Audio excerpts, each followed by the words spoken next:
Hello everyone, you are most welcome. हम फिर से इम्पोर्टेंट क्वेश्चन देख रहे हैं और इस सीरीज़ में हम रीजनिंग के सारे टॉपिक कवर कर रहे हैं और ये प्रीवियस ईयर में पूछे गए क्वेश्चन हैं। ये लेटेस्ट पैटर्न पर आधारित क्वेश्चन है। यदि आप इसको प्रैक्टिस में ले आते हैं तो आपको रीजनिंग को अलग से पढ़ने की कोई आवश्यकता नहीं है। हम कोशिश करेंगे कि हर क्वेश्चन में इसका डिस्क्रिप्शन आपको प्रोवाइड करें। मछली जैसे जल से जुड़ा है वैसे ही चिड़िया किससे जुड़ा है आपको बताना है। आपको यहाँ पर एनालॉजी का एक क्वेश्चन दिया है। जिस प्रकार मछली का संबंध जल से है, मतलब कि मछली जल में रहती है, उसका जीवन जल से चलता है, उसी प्रकार यहाँ पर चिड़िया को जीवन जीने के लिए किसकी ज़रूरत है आप फाइंड करना है। एनालॉजी के क्वेश्चन में हमको सिर्फ और संबंध दर्शाना होता है कि किस प्रकार इस शब्द का संबंध उस शब्द से किस तरीके से है। उसी प्रकार हमको नए पैटर्न को फॉलो करके आंसर निकालना होता है। यहाँ पर देखिए, जिस प्रकार ये मछली जल से संबंधित है, मतलब कि जल में अपना जीवन व्यतीत करती है, उसी प्रकार ये जो चिड़िया है ये यहाँ पर किससे जुड़ी होगी, किस में इसका जीवन चलता है, किसके सहारे ये अपना जीवन व्यतीत करती है। यहाँ पर भोजन होगा नहीं, क्योंकि जल से संबंधित मछली है, मतलब कि जल में रहती है। उसी प्रकार चिड़िया भोजन में थोड़ी रहती है, जल में भी नहीं रहती है। कहाँ रहती है ये वायु में रहती है। वायु उड़ना ही इसका पूरा जीवन का सार होता है। ये वहीं पर व्यतीत कर सकती है, वायु में ही घूमना फिरना ये सब चीज़ें होती है। ठीक है, आकाश नहीं होगा, आकाश में रहती नहीं है, ये सिर्फ वायु में ही विचलन करती है। जिस प्रकार मोची का संबंध चमड़े से है, उसी प्रकार दर्जी का संबंध किससे है, ये आपको फाइंड करना है। देखो, मोची मतलब क्या होता है, मोची अर्थात आप बोलते हो चमार। ठीक है, चमार का मुख्य व्यवसाय क्या होता है, उस समाज का मुख्य व्यवसाय चमड़े से संबंधित होता है। कैसे, या तो आप यहाँ पर मोची अगर है तो आप ये तर्क लगा सकते हैं कि ये जूते चप्पलों का व्यवसाय ज़्यादा करते हैं। उसी प्रकार आपको दर्जी का संबंध बताना है। दर्जी किसको बोलते हैं, दर्जी बोला जाता है टेलर को। ठीक है, जिस प्रकार मोची चमड़े से संबंधित कार्य करता है, उसी प्रकार दर्जी यहाँ पर कपड़े से संबंधित कार्य करता है। आप धागा नहीं लगाओगे, ये तो कपड़े से संबंधित कमीज बना है। ठीक है, और ये बजाज कोई नाम का यहाँ पर काम नहीं होता है। ठीक है, तो आप इस प्रकार से एलिमिनेट करो और आप क्वेश्चन तक पहुँच सकते हैं। निम्नलिखित शब्दों में से विषम शब्द चुनिए।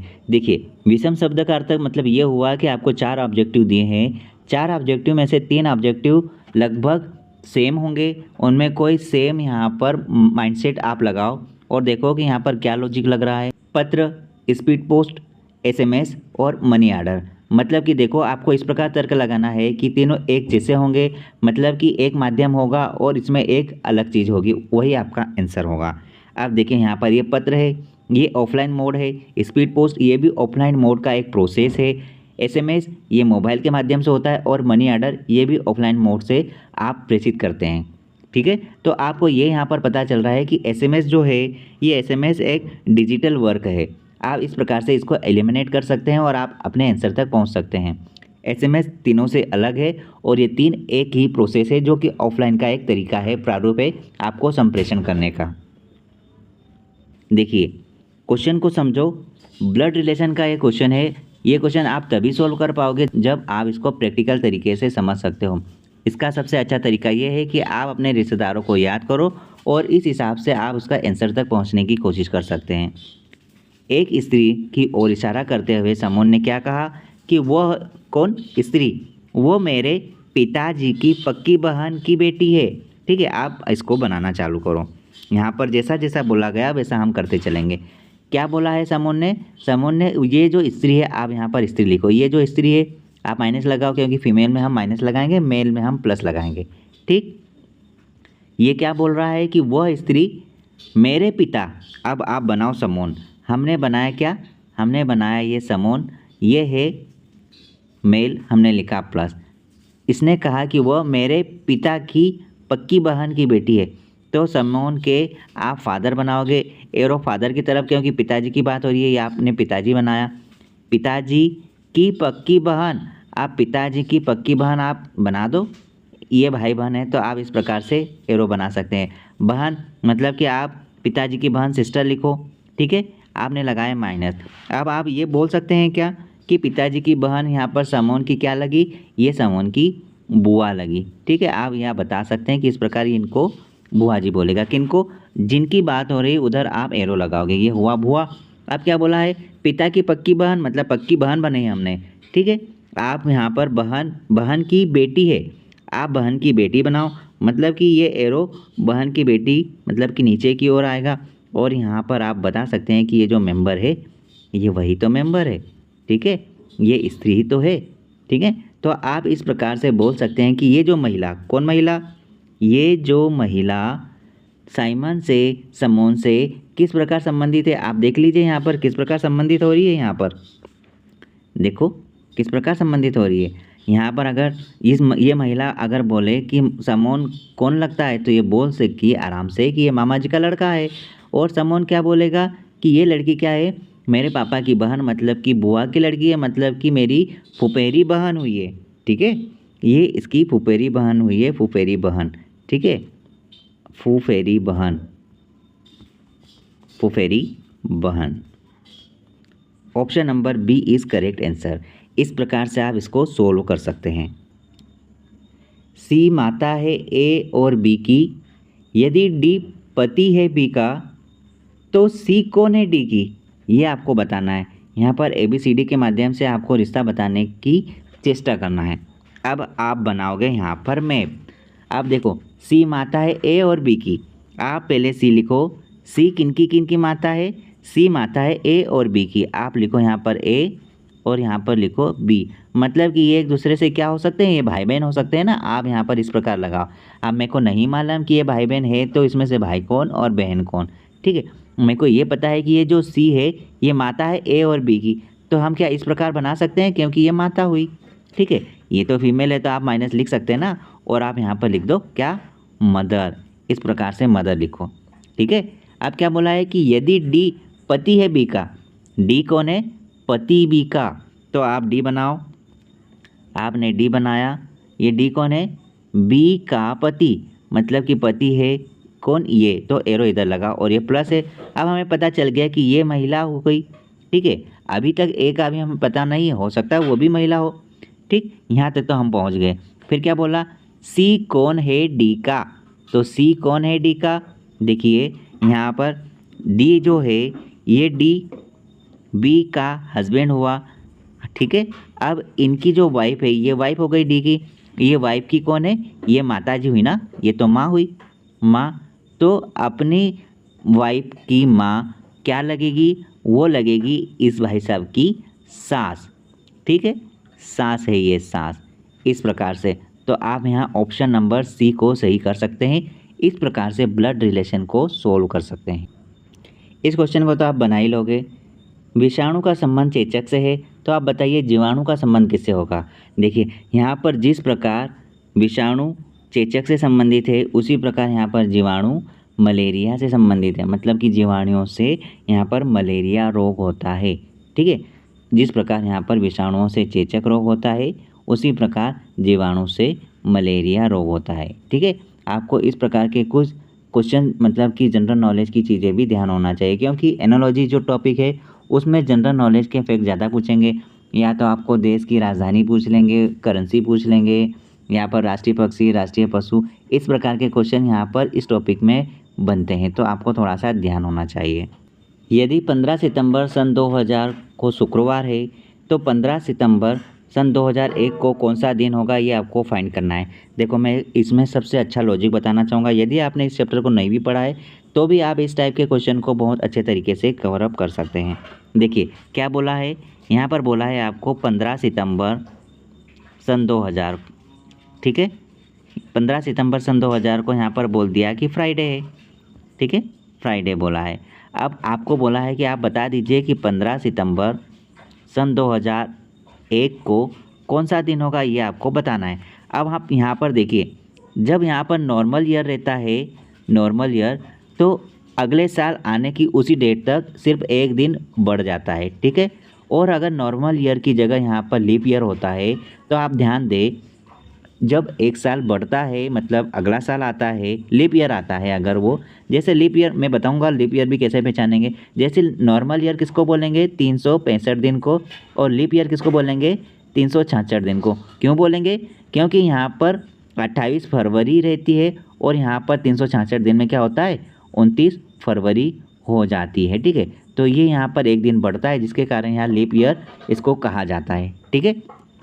हम ये तो जानते हैं कि नॉर्मल ईयर में एक दिन बढ़ता है, लेकिन लीप ईयर में एक दिन तो बढ़ेगा ही बढ़ेगा, जो यहाँ पर नॉर्मल तरीके से बढ़ रहा है, तो ये बढ़ गया। लेकिन यहाँ पर ये जो 29 फरवरी है ना, इसका भी एक दिन भी तो बढ़ेगा यहाँ पर। इस प्रकार से तो आप बोल सकते हैं कि जो लीप ईयर है उस समय यहाँ पर 2 दिन बढ़ते हैं। ठीक है, फॉर एग्जाम्पल यहाँ पर बोला गया है कि 1 जनवरी सन 2001 को सोमवार है। ठीक है, सोमवार। तो आप क्या करोगे, 1 जनवरी सन 2002 को क्या हो जाएगा, यहाँ पर एक दिन बढ़ेगा, क्योंकि ये 2001 की बात हो रही है। ठीक है, 2001 नॉर्मल ईयर है और ये 2002 भी नॉर्मल ईयर है, तो ये एक ही दिन बढ़ेगा, तो ये हो जाएगा मंगलवार। अब बात ये रहती है कि आप नॉर्मल ईयर और लीप ईयर को पहचानोगे कैसे। तो आपको यहाँ पर क्या करना है, नॉर्मल ईयर बोले तो ऐसा आपको डिजिट देखना है जिसमें 4 का भाग नहीं जाता। मतलब आप बताइए, नॉर्मल ईयर अगर 2001 है, इसमें 4 का भाग जाएगा, नहीं जाएगा, एक तो आता ही नहीं है। लेकिन क्या सन 2004 अगर बोल दे तो 4 का भाग जाता है, बिल्कुल जाता है, क्योंकि 4 पंजे 20 और 4 एकम 4 होता है। तो मैं ये क्या बोल सकता हूँ कि ये सन 2000 लिखा है, ये नॉर्मल ईयर है कि लीप ईयर है। ये बिल्कुल लीप ईयर है, क्योंकि लीप ईयर सन 2004 और सन 2000 भी लीप ईयर में कैलकुलेट हो रहा है, क्योंकि 4 में भाग जा रहा है। ठीक है, इस प्रकार से आप बता सकते हैं। आप फिर से सुन लीजिए, सन 2001 है, ये नॉर्मल ईयर है जिसमें 4 का भाग नहीं जाता, और लीप ईयर जिसमें 4 का भाग चले जाता है। ऐसा कोई सा भी डिजिट, ऐसा कोई सा भी सन जिसमें 4 का भाग चले जाता है पूरा पूरा, वो लीप ईयर होता है, और उसमें 2 दिन बढ़ जाते हैं। अब यहाँ पर देखिए, 15 सितंबर सन 2000 को फ्राइडे था। तो आप ये बताइए कि 15 सितंबर 2001 को कौन सा दिन होगा। क्या यहाँ पर 2 दिन होंगे? यहाँ पर आप इस बहाने आप ये बोल सकते हैं कि यहाँ पर 2 दिन होंगे, लेकिन ये उत्तर पूरी तरह से गलत है। क्यों गलत है? क्योंकि आप देखो यहाँ पर फरवरी कहाँ आ रही है। सन 2000 माना कि सन 2000 में 4 का भाग चले जाता है। ठीक है, 4 का भाग पूरा पूरा चले गया, मतलब ये लीप ईयर है। तो ये तो लीप ईयर है, लेकिन इसमें फरवरी कहाँ है? फरवरी तो है ही नहीं, ये तो सितंबर से है। अगर फरवरी काउंट होता तो आप यहाँ 2 दिन बढ़ाते ना, लेकिन 2 दिन नहीं बढ़ेगा यहाँ पे। आप पक्का आप ये तो समझ गए हैं कि लीप ईयर है, लेकिन लीप ईयर में फरवरी पहले ही निकल चुका है, उसने बाद की डेट दी है 15 सितंबर से। आपको 15 सितंबर 2001 तक जाना है। ठीक है, अगर सन 2000 में अगर फरवरी का महीना कैलकुलेट हो जाता तो हम 2 दिन बढ़ा देते, लेकिन फरवरी का महीना कैलकुलेट नहीं हो रहा है, तो आप सिर्फ एक ही दिन यहाँ पर बढ़ाएंगे। मतलब आप क्या बोल सकते हैं, आप यहाँ पर बोल सकते हैं कि फ्राइडे में एक दिन बढ़ेगा, तो यहाँ पर कौन सा दिन हो जाएगा? यहाँ पर हो जाएगा यहाँ पे सैटरडे, और सैटरडे को आप क्या बोलते हो? शनिवार। ठीक है, option number C is correct answer. इस प्रकार से आपको यहाँ पर 2 से 3 कॉन्सेप्ट पता चल गए, लीप ईयर, नॉर्मल ईयर, उसके बाद ये वाला कॉन्सेप्ट कि फरवरी काउंट हो रही है या नहीं। इस प्रकार से आप इस क्वेश्चन को बना सकते हैं। एक खास कोड में RAIL को 5796 लिखा जाता है और TAPE को 3748 लिखा जाता है। उस कोड में PAIR को कैसा लिखा जाएगा वो आपको बताना है। अब यहाँ पर क्या लॉजिक लगा होगा, पहले आप इसको समझो। इसमें कई प्रकार के लॉजिक होते हैं, लेकिन हम लॉजिक अप्लाई कर रहे हैं, हो सकता है वो हमारा वेरीफाई करे ना करे। यह क्या लिखा है? RAIL। ठीक है, यहाँ पर इसका नंबर क्या लिखा है? 5796। ठीक है, और सेकंड क्या लिखा है? TAPE। यहाँ पर क्या लग रहा है लॉजिक? 3748 में बताइए। अब देखो, आर की वैल्यू देखिए तो 5, ये एस यहाँ पर 7, I 9 और L 6। तो यहाँ पर देखिए ए भी यहाँ पर 7 है, T3, P4 और E 8 है। तो हो सकता है यही इसके कोड दिए हो। और हमें यहाँ पर क्या पूछ लिया? हमें यहाँ पर पूछ लिया है PAIR का कोड बताइए किस प्रकार लिखा है। तो आप देखिए P कहाँ है? यहाँ पर P यहाँ पर 4, ये रहा, मतलब 4 यहाँ पर आ गया। मतलब कि ये दोनों तो हमारे लिए आंसर सही होंगे नहीं। अब 4 के यहाँ तो A होगा या तो B होगा। अब देखिए यहाँ पर चेंज किस में आ रहा है? यहाँ पर थर्ड लेटर में, मतलब कि I में चेंज आ रहा है ना। तो I का वैल्यू यहाँ पर क्या होगा? 9 होगा। आप लिखे यहाँ पर थर्ड में 9, मतलब कि यहाँ पर 9 किस में आ रहा है? आपको ऑप्शन ए में आ रहा है। तो ऑप्शन ए आपका 100% राइट आंसर होगा। अब मैं आपको एक अच्छी बात बता दूँ, इसमें समय आप मत देना। आपको अपने आप को प्रूफ नहीं करना है कि मैंने इतनी जल्दी करा तो वाकई में सही है या गलत। आपका यहाँ पर आंसर मैच हुआ, आपको तुरंत यहाँ से आगे बढ़ना है। ठीक है, यही आपका सही माइंडसेट होना चाहिए। निम्नलिखित में से तीन एक समान है और उनमें से एक अलग है, उसका एक समूह बनता है जो तीन अलग है। आप ये बताइए जो समूह में नहीं आता है वो इसमें से कौन होगा। अब आप यहाँ तर्क लगाओ, एक है गुलाब, एक है कमल, एक है चमेली और एक है गेंदा। अगर मैं आपको बताऊं कि ये जो गुलाब है ये खुशबू के लिए और अपने व्यवहारिक रूप से काम आने के लिए, मतलब किसी सजावट के लिए, इन चीज़ों के लिए काम ज़्यादा आता है। जैसे गुलाब हुआ, एक चमेली हुआ और एक गेंदा हुआ, ये इन चीज़ों के लिए ज़्यादातर उपयोग होता है। लेकिन यहाँ पर अगर मैं बात करूँ तो ये जो कमल है इसकी एक अलग ही पहचान है।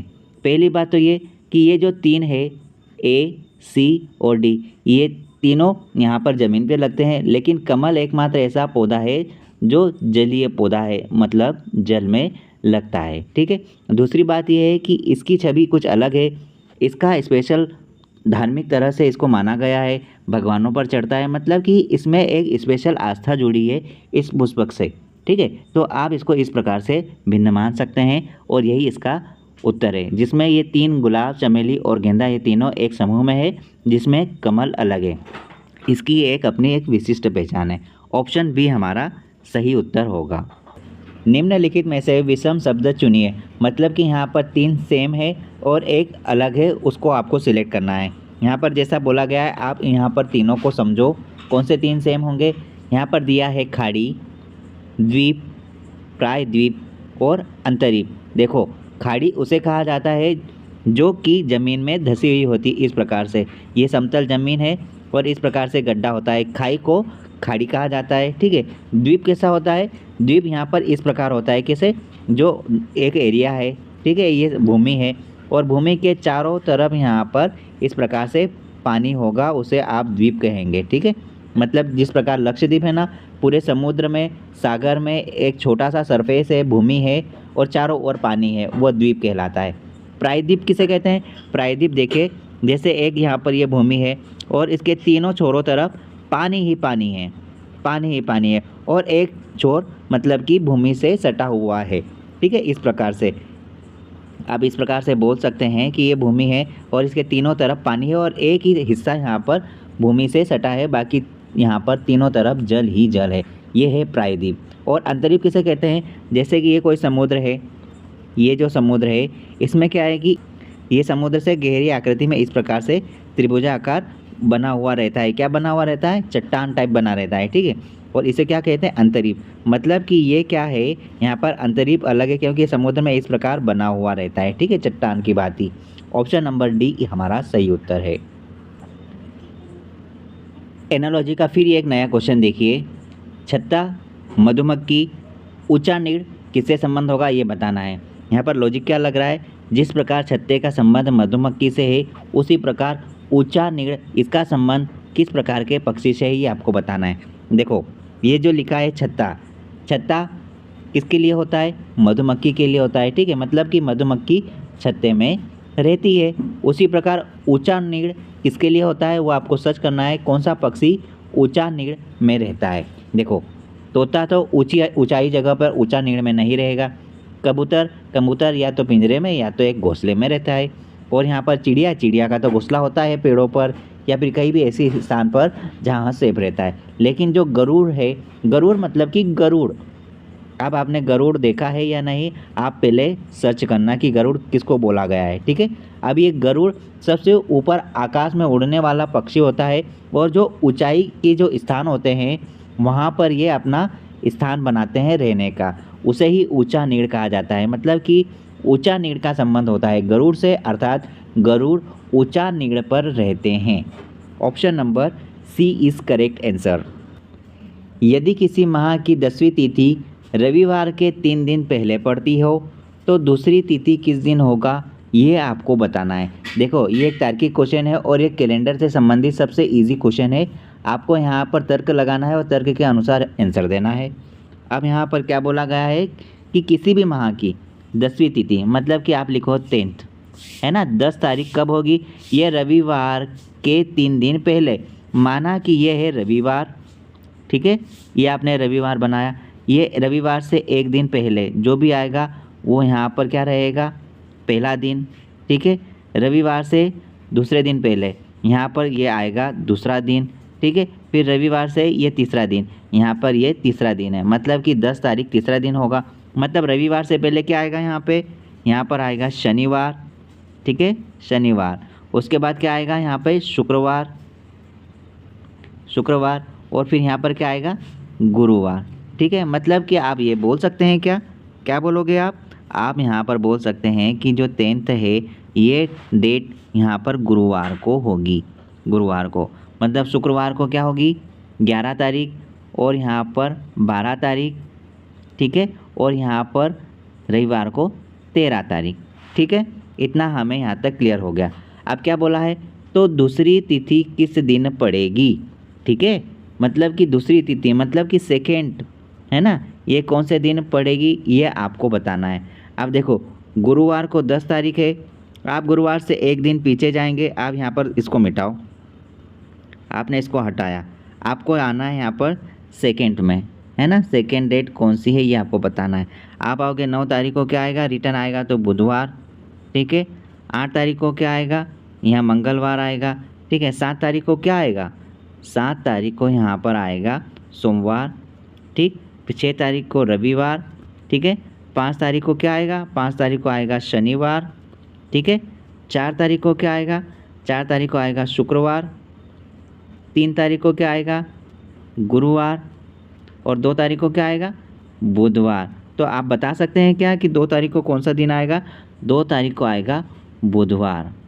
इसका इजी तरीका भी है, लेकिन आप ऐसे करोगे तो ज़्यादा सही रहेगा, क्योंकि इसमें बहुत सारी अप्रोच सीखना है आपको, ठीक है। आप यहाँ पर ऑप्शन नंबर 3 को राइट आंसर मानेंगे। इस प्रकार जैसे यहाँ पर सेकेंड डेट बोला ना, तो आप क्या करते 10 में से 2 घटाते तो आपके पास कितने बचते 8, ठीक है। तो एक दिन आप यहाँ पर कम कर देते तो बुधवार आराम से आ सकता था। लेकिन वो अप्रोच अभी ना सीखे आप, क्योंकि उसमें कई सारी चीज़ें आपको हिडन तरीके से सीखना होता है। यहाँ पर हमें संख्या दी है 16 × 16 × 36। इसमें इकाई अंक क्या होगा ये निकालना है। देखो ये क्वेश्चन 1 सेकंड का है। अब इसको करना कैसे है मैं आपको थोड़ा सा समझाऊंगा। 1 सेकंड में सॉल्व हो रहा है। यहाँ पर लिखा है कैलकुलेशन में 16 × 16 × 36। लेकिन कई सारे बच्चे क्या करेंगे 16 × 16 तो आप निकाल लोगे, क्योंकि आपके लिए ईजी है, स्क्वायर है। लेकिन जब आपका जो वैल्यू आएगा 16 × 16 क्या होगा 256, ठीक। अब आप क्या करोगे, आप इसमें 36 का गुणा करोगे, तो आप क्या करोगे मालूम है 6 × 36 के 6 लिखोगे, हासिल का है यहाँ पर 3, इस प्रकार करोगे। लेकिन आपको इस प्रकार से किसी भी हद से गुजरना नहीं है।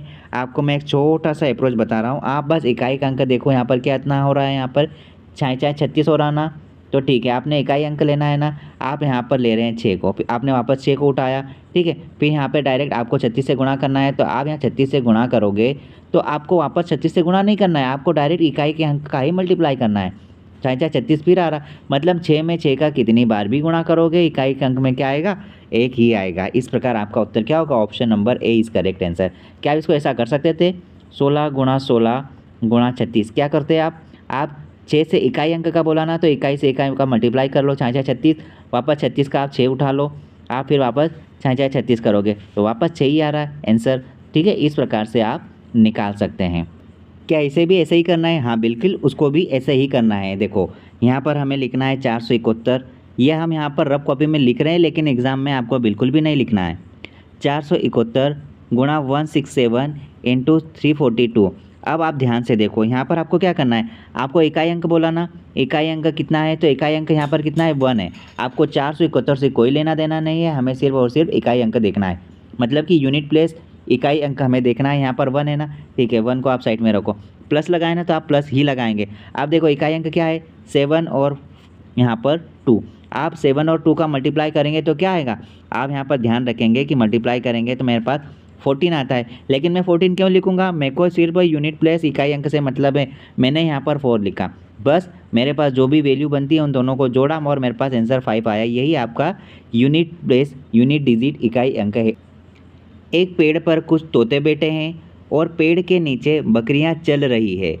उनके सिरों की संख्या 35 तथा पैरों की संख्या 90 हो तो तोतों की संख्या ज्ञात कीजिए बताना है।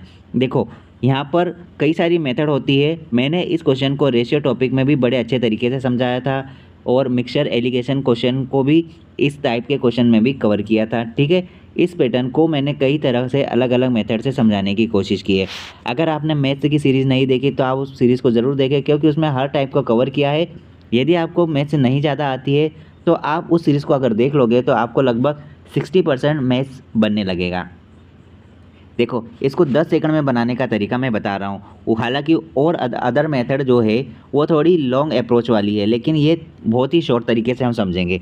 देखिए, यहाँ पर क्या बोला है कि किसी पेड़ पर तोते और बकरियाँ आसपास है। अगर मैं सिरों की बात करूँ, सिर कितने हैं यहाँ पर?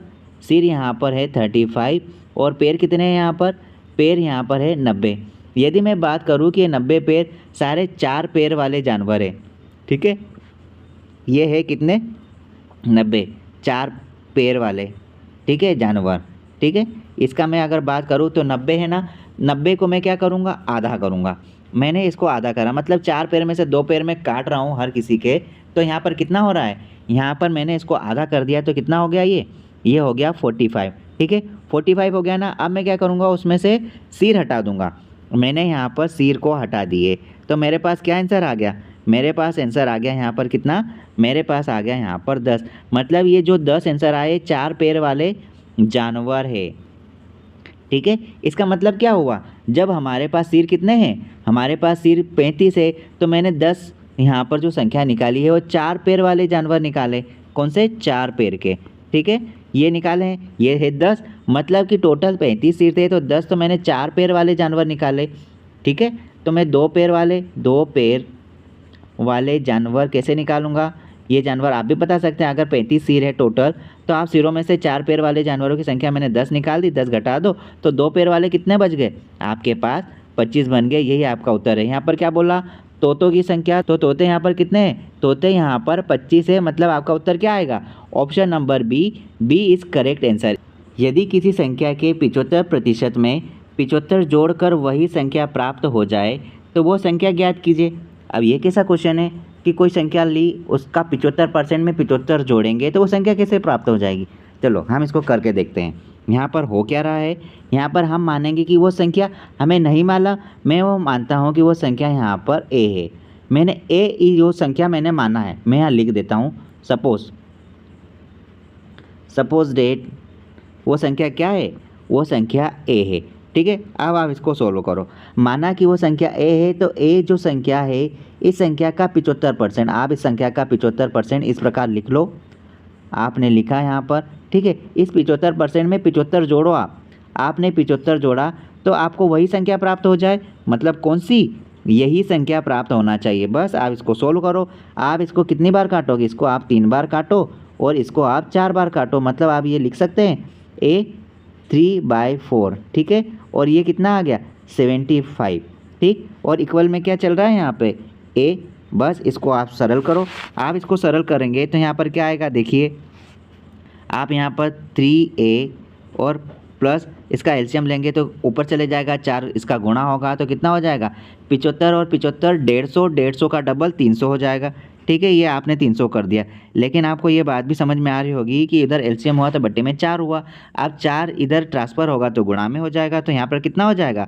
4a हो जाएगा। ठीक है, इस प्रकार से। अब हमें क्या करना है अगली स्टेप में? आप देखिए यहाँ पर, आप यहाँ पर 300 को वहीं पर रहने दीजिए। ठीक है, अब यहाँ पर क्या है? 4a है ना, 4a में से 3a आप इधर ले आओगे तो माइनस में हो जाएगा इस प्रकार से। ठीक है, आप 3a इस प्रकार से लिख सकते हैं। आप बस 1a की वैल्यू निकालो। 1a की वैल्यू क्या रहेगी? 1a की वैल्यू यहाँ पर रहेगी 300। That is your correct answer. Answer कौन सा आएगा? Option number A is right answer. इस प्रकार से आप सपोज करके भी इस क्वेश्चन को बना सकते हैं। और अगर आपको ऐसा नहीं आ रहा तो आप क्या करोगे पता है? आपको ऑप्शन उठाना है। पहले इजी ऑप्शन उठाओ और करके देखो। माना अगर मैं ऑप्शन ए उठाता तो मैं 300 का 75% निकालता, उसमें 75 जोड़ता तो बराबर क्या 300 आ जाता? बिल्कुल आता। इस प्रकार से भी अगर आपके पास ज़्यादा समय है तो आप उस तरीके से भी जा सकते हैं। बाय ऑप्शन भी ईजी तरीका बन सकता है, लेकिन थोड़ा समय जाता है। अगर ए ऑप्शन ही नहीं होता तो हमको 4 तक डी तक जाना पड़ता, हो सकता है डी हो जाता। तो मतलब समय तो लग रहा ना, इसलिए हमको अप्रोच लगाना बहुत ज़्यादा ज़रूरी है। देखो, माना कि मैं आपको एक क्वेश्चन दूंगा, लेकिन वो क्वेश्चन अगर आपने एग्जाम में 1 मिनट में बना लिया वही आपका काम का है, वरना वो क्वेश्चन आप घर ले जाओगे 1 दिन में भी कर सकते हो ना। बात तो एक्यूरेसी की है और समय की है, तो आपको समय के अनुसार अपनी पढ़ाई को बेहतर बनाना पड़ेगा, अप्रोच को सीखना पड़ेगा आपको। अप्रोच कोई भगवान नहीं बनाता, बार बार प्रैक्टिस करोगे तो अप्रोच खुद ही बन जाती है। अब इस क्वेश्चन को देखिए, कुछ अलग टाइप का है। यदि जोड़ का अर्थ भाग, गुणा का अर्थ घटाव, घटाव का अर्थ गुणा और भाग का अर्थ जोड़ है, तो यहाँ पर ये जो इक्वेशन दी है, इस इक्वेशन के चिन्ह बदलकर बताइए कि क्वेश्चन मार्क की वैल्यू यहाँ पर क्या होगी। अब आप एग्ज़ाम में इसे रफ कॉपी में डायरेक्ट लिखोगे, आप इसको पहले नोट नहीं करोगे। कैसे? आपको डायरेक्ट लिखना है। आपको यहाँ पर क्या बोला है, 38 के बाद जो जोड़ है, जोड़ का अर्थ कितना है यहाँ पर, जोड़ का अर्थ यहाँ पर भाग है। 19 के बाद क्या है, माइनस, माइनस का अर्थ यहाँ पर क्या है, माइनस का अर्थ यहाँ पर गुणा है। गुणा के बाद आपको लिखना है यहाँ पर 16। अब यहाँ पर कौन सा चिन्ह है, भाग का। आप यहाँ पर क्या करेंगे, अब यहाँ कौन सा चिन्ह है, गुणा का। यहाँ पर आपको क्या करना है कि गुणा का अर्थ यहाँ पर घटाव है, आप लिखो घटाव और यहाँ पर वो डिजिट लिख लो 17। अब यहाँ पर चिन्ह है भाग का। अब भाग का अर्थ क्या है, जोड़, आप लिखोगे यहाँ पर जोड़ और आपने लिखा यहाँ पर 3। ठीक है, इक्वल टू आपको यहाँ पर क्वेश्चन मार्क की वैल्यू निकालना है। बस इसे आप सोल्व कर लो। यहाँ पर क्या होगा, देखो 19 एकम 19, 19 दूना 38। ठीक है, पहले भाग सोल्व होता है, उसके बाद गुणा होगा, तो पहले भाग को सोल्व करना। आप ये मत कहना कि 19 के साथ गुणा में मल्टीप्लाई है, नहीं, पहले भाग सोल्व हो रहा है, तो ये यहाँ से कट जाएगा, तो आपके पास क्या आएगा, 2 आएगा। बस आप 2 और 16 को आप इस प्रकार लिखो, -17 + 3 लिखो। अब यहाँ पर क्या होगा, 16 दूना 32, -17 और +3। अब यहाँ पर हज़ारों बच्चों ने शॉर्ट वीडियो में कमेंट किया कि नहीं पहले आप जोड़ करोगे, आप घटाव नहीं करोगे, आप बोर्डमास के तहत नहीं चल रहे। अरे भैया, बोर्डमास हमने खुद ने बनाया है, हम सिर्फ सवाल को सरल करने के लिए अप्रोच दे रहे हैं ताकि आप आंसर गलत ना लाओ। अगर आप घटाव को पहले कर लोगे तो कोई परिवर्तन नहीं होगा, बशर्ते आपको चिन्हों का ध्यान रखना होता है। ठीक है, देखिए आप प्लस प्लस को जोड़ लीजिए। आप क्या करोगे, 32 और 3 कितने हो गए, ये हो गए आपके यहाँ पर 35। ठीक है, 35 में से 17 चले जाएंगे तो देखिए ये 18 आ जाएंगे। ठीक है, ये घटाने का तरीका आपको बताया, हमने पहले जोड़ किया। अब देखो, अब हम यदि इसको अलग तरीके से करें तो क्या आएगा, हम 32 में से पहले 17 घटाएंगे। हम 17 घटा ले, हमने यहाँ से 32 में से 17 घटाया, तो देखो 17 और 17 34 होते हैं, मतलब कि 15 बचेंगे, 15। ठीक है, आपने 15 बचाया। अब 15 प्लस का रहेगा माइनस का, 15 प्लस का रहेगा, क्योंकि 32 जो वैल्यू है ये प्लस में है। ठीक है, अब लिखो आप प्लस का 3 जो बच गया, 15 और 3 कितने हुए, 18, प्लस का माइनस का प्लस का, क्योंकि बड़ी संख्या प्लस में है और दोनों ही संख्या प्लस में। इस प्रकार से दोनों तरीके से आप आंसर ला सकते हैं। That means option C is correct answer. यहाँ देखिए ये सीरीज़ दी गई है, इस सीरीज़ में हमको पैटर्न फाइंड करना है और नेक्स्ट नंबर हमें देखना है। देखो ये तीनों आपने जो सीरीज़ देखी है, तीनों अलग अलग पैटर्न है। अब इसको समझो यहाँ पर क्या हो रहा है। देखो स्पेस यहाँ फिर भी कम है, इसलिए मैं डबल से लिख रहा हूँ। मैं फिर बोल रहा हूँ, इसको आपको एग्ज़ाम में नोट नहीं करना है, आप डायरेक्ट करोगे, या फिर मैं बताऊँ यहाँ डायरेक्ट कैसे करना है। देखो हम यहाँ पर कुछ इस प्रकार करेंगे। यहाँ देखिए कि 9 के बाद कितना है, 9 के बाद यहाँ पर 16 है, कितना प्लस हो रहा है, यहाँ पर हो रहा है 7 प्लस। ठीक है, उसके बाद देखो 16 से 23 हो रहा है, कितना प्लस हो रहा है, 7 प्लस हो रहा है। फिर यहाँ 23 से 30 हो रहा है, मतलब कि फिर 7 प्लस हो रहा है। और 30 से 37 7 हुआ प्लस, और फिर 37 से 43 44, यहाँ पर फिर 7 प्लस, और फिर 44 से 51 मतलब कि 7 फिर प्लस, मतलब कि इस सीरीज़ में 7 प्लस हो रहा है। ठीक है, अब आप सीधे ही 51 में क्या करोगे, आप 7 प्लस करो। 7 प्लस करने के बाद आपके पास क्या आना चाहिए, आपके पास यहाँ पर 58 आना चाहिए। आप लिखो यहाँ पर 58, आपने लिखा यहाँ पर 58, आप ऊपर ही लिख सकते हैं 58।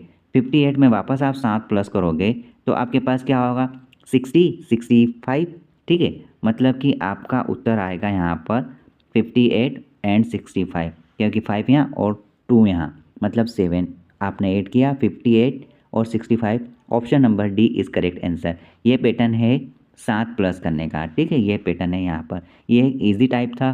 नेक्स्ट क्वेश्चन देखिए, पासे का एक और नया टाइप देखिए। नीचे एक पासे की स्थिति 2 दी गई है इस प्रकार से, एक ये और एक ये। एफ वाले फलक के बाकी फलक पर क्या हो सकता है, मतलब कि एफ वाला जो फलक है उसके आसपास उसी फलक पर, उसी इमेज पर क्या हो सकता है, ये आपको पूछा है। अब हमने पिछले क्वेश्चन में जिस प्रकार देखा था कि यहाँ कोई कॉमन है, बिल्कुल यहाँ पर दिख रहा है कि यहाँ पर कॉमन है। हम देख रहे हैं यहाँ पर कॉमन क्या होना चाहिए। देखो यहाँ पर एल है और यहाँ पर भी एल है। हमने जैसा देखा था कि जो कॉमन होता है वहीं से हम क्लॉकवाइज आगे घुमाएंगे इस प्रकार से, और इसके बाद ये वाला नंबर आता है। तो हम यहाँ पर लिखेंगे एल, एल के बाद 7 और 7 के बाद एफ रहता है। ठीक है, अब यहाँ पर देखो एल हम फिर से यहीं से स्टार्ट करेंगे। एल है, एल के बाद क्या है 8 है, 8 के बाद 9 है, तो 8 लिखो और 9 लिखो। अब आप यहाँ पर देखो कि पूछा ये गया है कि एफ वाले फलक के बाकी फलक पर क्या आएगा। तो देखो एफ के पास कौन कौन से फलक दो आना चाहिए, आप अगर देख पाओगे तो एफ तो आना ही है, और एफ के अपोजिट यहाँ पर 9 है, तो अपोजिट तो उसके फलक पे आएगा ही नहीं, वो तो उसके अपोजिट पीछे की ओर होगा, तो 9 तो किसी हालत में नहीं होना है। तो ऑप्शन नंबर 3 और ऑप्शन नंबर 2 ये दोनों ही गलत है, और यहाँ पर ऑप्शन नंबर 4 भी गलत है, क्योंकि 9 तो आना ही नहीं है। जब फलक एफ आ रहा है तो उसके साथ 9 कैसे पॉसिबल है, वो तो उसका अपोजिट नंबर है ना। अगर सामने आपको एफ दिख रहा है तो उसके ठीक पीछे यहाँ पर 9 आएगा इस प्रकार से, तो यहाँ पर ये तो 9 आने से रहा इसके साथ। ठीक है, अब उसके बाद या तो 7 आ सकता है या तो 8 आ सकता है, और एल तो कॉमन है, दोनों जगह कंपलसरी है, तो एल तो आना ही है। ठीक है, एल तो आना ही है। अब उसके बाद या तो आप 7 ले सकते हैं या तो 8 ले सकते हैं। आप बोलोगे 8 ले ले, बिल्कुल ले सकते हैं। 7 भी बिल्कुल ले सकते हैं, क्योंकि दो में से एक आना है, क्योंकि दोनों अपोजिट चिन्ह एक साथ नहीं आते, ये आप ध्यान रखें। अब देखो यहाँ पर कोई ऑप्शन है जो कि यहाँ पर एल के साथ 7 या 8 बोला है, तो एल के साथ यहाँ 9 बोला था, ऑप्शन 4 में हमने काट दिया, और यहाँ पर बोला है एल के साथ 8, मतलब कि option number A is correct answer. इस प्रकार से यहाँ पर लॉजिक फाइंड किया जाता है। देखिए ये पासे का तीसरा टाइप, एक ही पासे के 4 अलग अलग स्थितियाँ यहाँ पर दर्शाई गई है। बताइए कि 51 के विपरीत फलक पर कौन सा अंक होना चाहिए। देखो ये जो 4 आपको फलक बताए गए हैं, जो 4 पासे हैं, ये रियल में एक ही पासे की 4 इमेज अलग अलग तरीके से दर्शाई गई है। ठीक है, हमको जो बोला गया उस पर फोकस करना है। हमें जो बोला गया उस पर फोकस करना है। 51 के विपरीत फलक पर कौन सा अंक आएगा। अब देखो 51 कहाँ है, 51 यहाँ पर है और 51 यहाँ पर है। यहाँ पर देखो 51 के पास कौन सी वैल्यू है, यहाँ पर 52 और 53, 52 और 53, और यहाँ पर है 56 और 54। आप दूसरों को भी रेट करो, 56, 55, 54, यहाँ पे तो कुछ भी मैच नहीं हो रहा, 51 तो है ही नहीं यहाँ पे। यहाँ पर है 52, 53, 55, मतलब कि सबसे सूटेबल यहाँ पर कौन सा है, यहाँ पर ये और ये है। क्यों, क्योंकि देखो यहाँ पर ये वाला अप्रोच भी लगता है, कौन सा, जहाँ पर 2 अंक सेम हो। कौन कौन से, यहाँ पर 2 अंक सेम है, एक 52 और एक 53, जो कि यहाँ पर है 52 और 53। तो आप ये नियम को ध्यान रखना पासे में कि जब 2 अंक सेम होते हैं, जब 2 अंक सेम होते हैं, कॉमन होते हैं, तब जब एक और जो अंक बाकी है ये वाला, ये एक दूसरे के अपोजिट कहलाते हैं, ये एक दूसरे के अपोजिट नंबर है। मतलब 51 के विपरीत कौन सा अंक होगा, 51 के विपरीत 55 अंक होगा। ठीक है, ये हमने देखा जब 2 नंबर कॉमन होने वाली प्रोसेस है। हमने 1 नंबर कॉमन होने वाली प्रोसेस इससे पहले पासे में देख ली है। यहाँ पर 2 अंक कॉमन, मतलब सेम अंक कॉमन होने वाली प्रोसेस ये है कि जो तीसरा अंक बचता है वही एक दूसरे के अपोजिट होता है।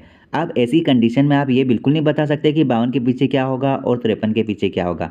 ऐसी स्थिति में सिर्फ एक जो रिमेनिंग नंबर है उसी का आप अपोजिट नंबर बता सकते हैं। ठीक है, इस हिसाब से हमारा ऑप्शन नंबर 2 सही हुआ। Option 2 is correct answer.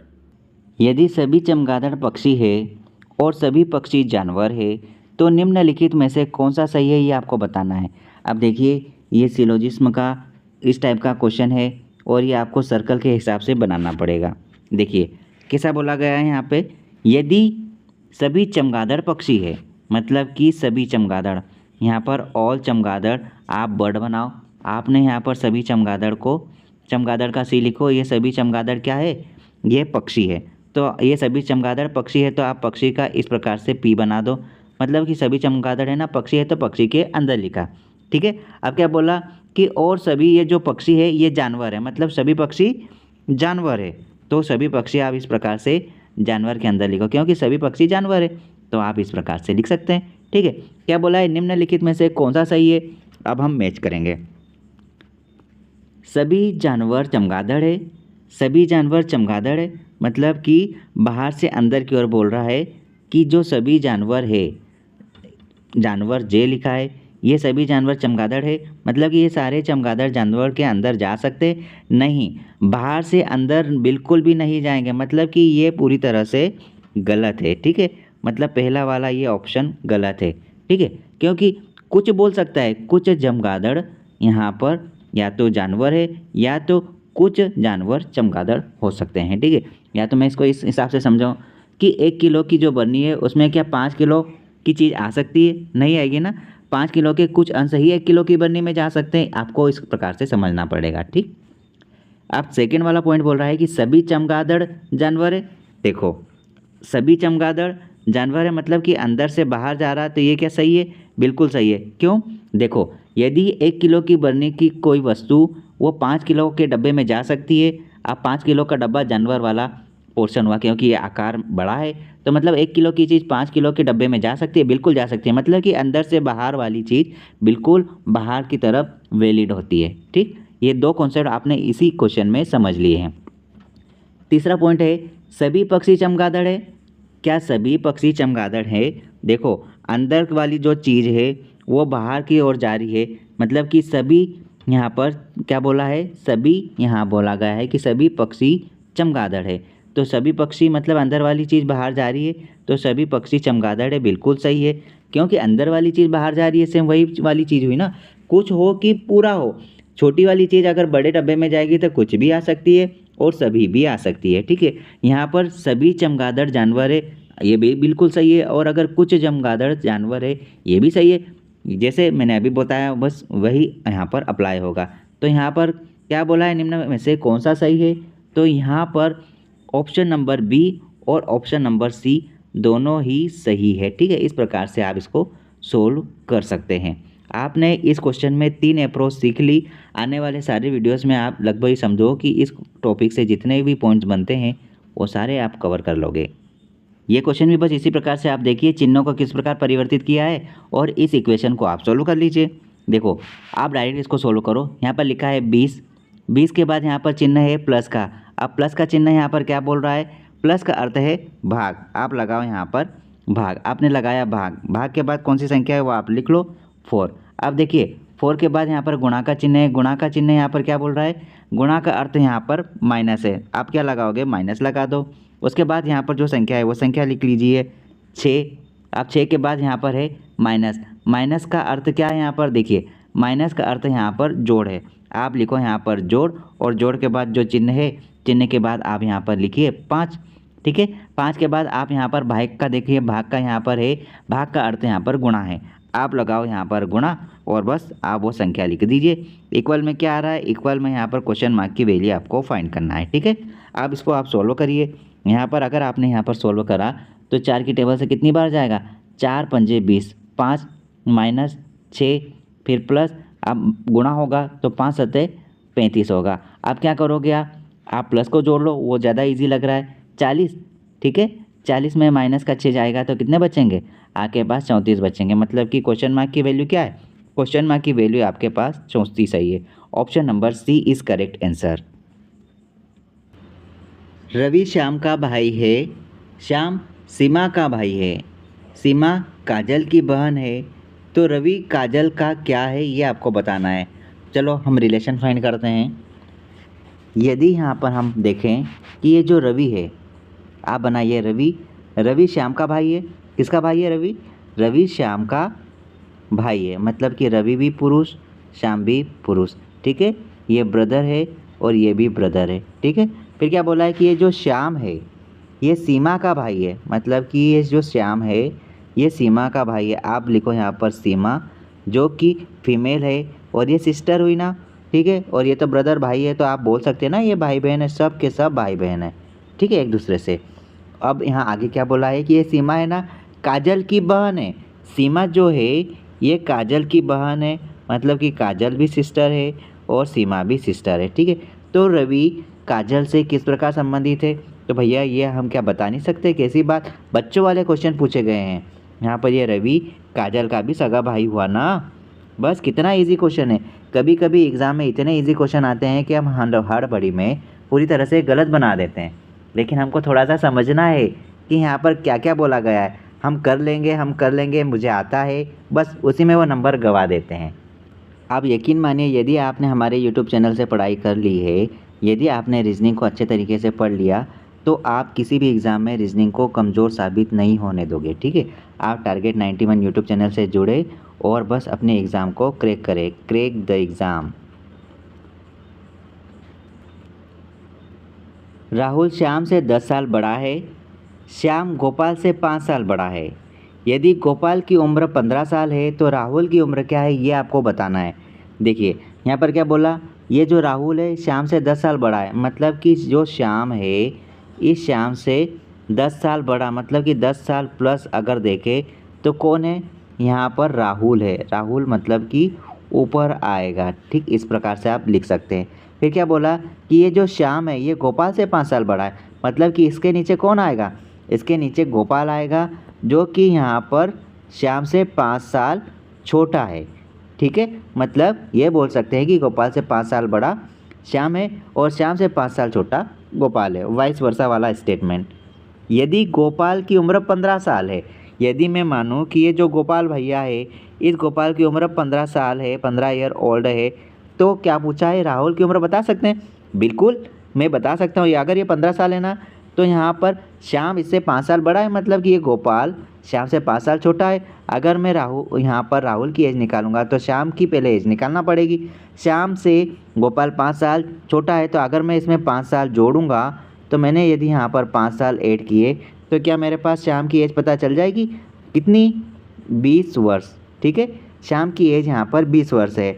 अब श्याम से 10 साल बड़ा कौन है, राहुल है, तो मैं क्या राहुल की एज निकाल सकता हूँ। 10 साल बड़ा मतलब कि मैं बोल सकता हूँ जब 10 साल बड़ा है मेंबर, तो यहाँ पर 20 और 10 कितना हो गया, ये 30 साल बोल सकते हैं। अर्थात राहुल की एज कितनी है, 30 साल। इस प्रकार से आप लॉजिकल तरीके से तार्किक रूप से सभी की एज निकाल सकते हैं, आप गणना कर सकते हैं।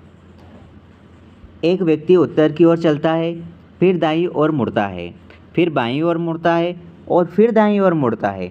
अब वह किस दिशा में चल रहा है ये आपको बताना है। देखो ऐसे क्वेश्चन को आप डायरेक्शन एंड डिस्टेंस की अप्रोच से कर सकते हैं। सबसे पहले आपको दिशा का ज्ञान होना बेहद ज़रूरी है। देखिए आप इस प्रकार से प्लस का साइन बनाइए, ये वाला जो डायरेक्शन है इसको ईस्ट बोलते हैं, मतलब कि पूर्व बोलोगे, और पूर्व के अपोजिट क्या आता है, पश्चिम आता है, ठीक है। तो इस प्रकार से आप इसको पश्चिम मान सकते हैं, ठीक है। इसके यहाँ पर आप क्लॉकवाइज चलते हैं तो आपके पास यहाँ पर कौन सी दिशा आएगी, आपके पास ये उत्तर दिशा आती है, ठीक है, उत्तर, और उत्तर के अपोजिट यहाँ पर आएगी यहाँ पर दक्षिण दिशा। इस प्रकार से ये बनता है मैपिंग।